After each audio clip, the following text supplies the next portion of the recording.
लाग्छ अब चाहिँ मैले धेरै भेटेको त्यस्ता युवाहरू सानो समस्या भयो भने अनि लागु बजारतिर प्रयोग गर्ने जाने। आजसम्म मलाई टेन्सन भयो भने चाहिँ रक्सी खानेतिर लाग्ने होइन, त्योभन्दा माथिल्लोतिर लाग्ने। टेन्सन त सधैँ भइरहन्छ नि, टेन्सन लियो भने टेन्सन हुने हो नि त। त्यो कारणले गर्दाखेरि त्योतिर जानुहुन्न।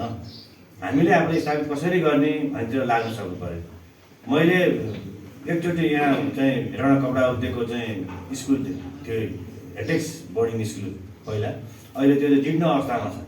त्यहाँ चाहिँ लागु प्रयोग गर्नु बढी हुन्छ सङ्ख्यामा छ भनेर मलाई चाहिँ इन्फर्मेसन आएपछि म त्यो के रहेछ हेर्छु भनेर म जाँदाखेरि त्यहाँ हेरेको दुईजना युवाहरू मैले चिनेकै परेँ कि दुईवटा युवाहरू चाहिँ अब सिरिन्जै प्रयोग गरेका संवेदनशील ठाउँमा सिरिन्ज प्रयोग गरेर ठ्याक्क बसेको अवस्थामा भेटेपछि तिनीहरू मैले गाली गरेँ रोएर भने कि उनीहरूले मलाई यति माया लाग्यो त्यो बेला रोएर दाइ म त हामी सबै नै चाहन्छौँ दाइ के गर्ने अब सक्दैन कन्ट्रोलै गर्न नसक्ने अवस्था छ, हामी सबले चाहन्छौँ दाइ हामीलाई सफाउनु बचाउनु हामीलाई भन्ने खालको उहाँले भनिसकेपछि भित्रैबाट मेरो मन चाहिँ रोको जस्तो भयो खालको मलाई त्यस्तो आवाज भयो।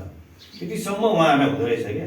अब हामीले त हेड गर्छौँ नि वास्तवमा भन्ने समाजले चाहिँ लागु प्रयोग गर्न हेड गरेर हुन्छ क्या भन्ने खालको हुन्छ। तर अब सबैले त्यसरी सोच्दैन। किन त समाजले त्यो सोचे पनि तपाईँलाई यहाँबाट बाहिर निस्केर जाँदा पनि कतिले फेरि आयो त्यो फलाना आयो भन्ने भन्ला, त्यो भने पनि तपाईँले आफ्नो मनलाई चाहिँ कन्ट्रोल गर्नु पऱ्यो कि। समाज एक थरीको समाजले भन्ला, तर भोलि तपाईँ त्यहाँ गएर स्थापित भएर तपाईँ राम्रो भएर उत्पादनमा जोडिनु भयो होइन, तपाईँले चाहिँ आफ्नो आम्दानी गर्नुभयो, घर परिवार राम्रो गर्नुभयो, फेरि त्यही समाजले तपाईँलाई के भन्छ ऊ हिजो यस्तो चाहिँ आज यस्तो भयो त्यो फलाना त यस्तो भयो भनेर उदाहरणको लागि तपाईँहरूले उदाहरण दिन्छ कि।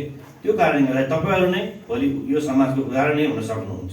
त्यो कारणले गर्दाखेरि त्यहाँतिर तपाईँहरू लाग्नुहोस्, हामीले गर्नुपर्ने सहयोग हामी गर्ने नै छौँ भन्दै मैले आफ्नो भनाइ गर्न चाहेँ। हस्, धन्यवाद।